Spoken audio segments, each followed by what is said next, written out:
What up, UBC? It's Caroline Wong. Today is November 7th, 2011, and you're watching the Ubyssey Weekly Show.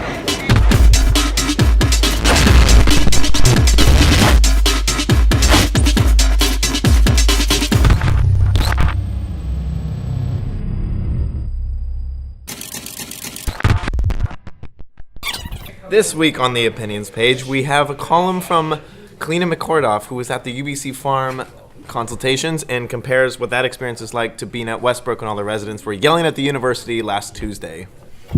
This week in the culture section, we have a profile of the writer Michael V. Smith and a story about why the Whistler Film Festival is more TIFF than VIFF. Oh shit. You can read the paper, it's got some really good words in it. This week in sports, I'm sick and don't want to be doing this. UBC won in football against Saskatchewan. They're going to the Canada West Finals. We have a story about the sub rebranding names. So in the new sub, we have stuff like the, Pi R Squared is going to be replaced by Boom Pizza!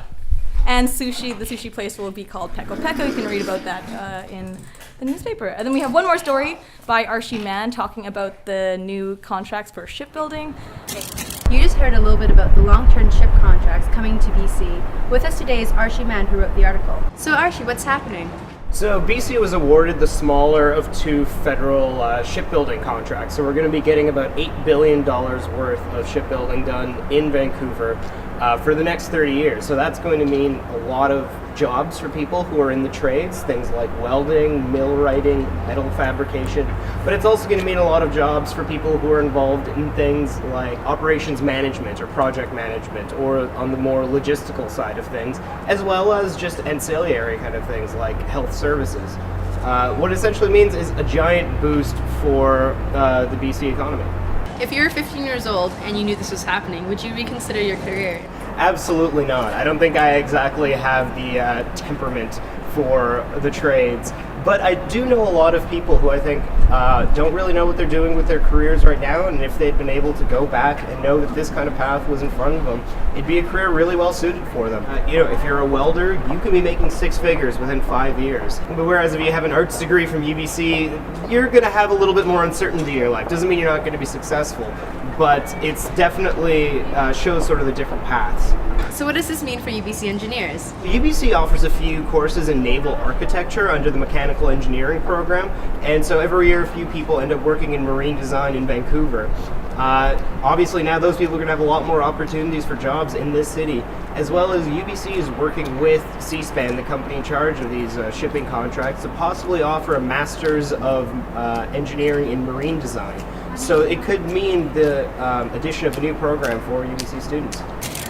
I'm not too sure what I'll be working after I graduate, but let's see if students feel that their future job will have anything to do with their degree. Yeah, definitely. I'm in engineering, so I'm going to be an engineer. Yes, definitely. I want to pursue my career, which is pretty immersed in my degree. Hard to say at this point. Yeah, of course. Everyone says you can be a teacher or you can be a professor. And both of those options appeal to me, but I'm not sure right now. Sports! It was the first playoff game at Thunderbirds Stadium in 12 years as UBC faced off against the Saskatchewan Huskies in the Canada West semi-final. We pick it up in the third quarter, tied at 3, when UBC quarterback Billy Green goes to work, finding Jordan Grieve in the end zone for a touchdown.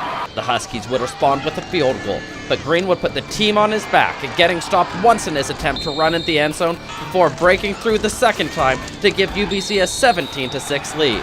The Huskies would get within 5 points in the fourth quarter, but UBC put it out of reach when Green finds David Scott in the end zone for a touchdown, giving UBC a 27-15 lead. The final score was 27-22 as UBC advances to the Canada West Final this Friday in Calgary. And Green, who is expected to be named Canada West MVP, is ready for the Dinos. Calgary's a great team. That offense is unbelievable. They have three of the best running backs in the country. They have a quarterback who feeds off that, throws really well on the run, can make plays, and that defense is good. We found some things last week, and I'm sure that we'll come up with a couple more for them, and I expect them to come out and ready to play. That's all for today. I'm Caroline Wong, jumping into piles of rotten leaves since 1918.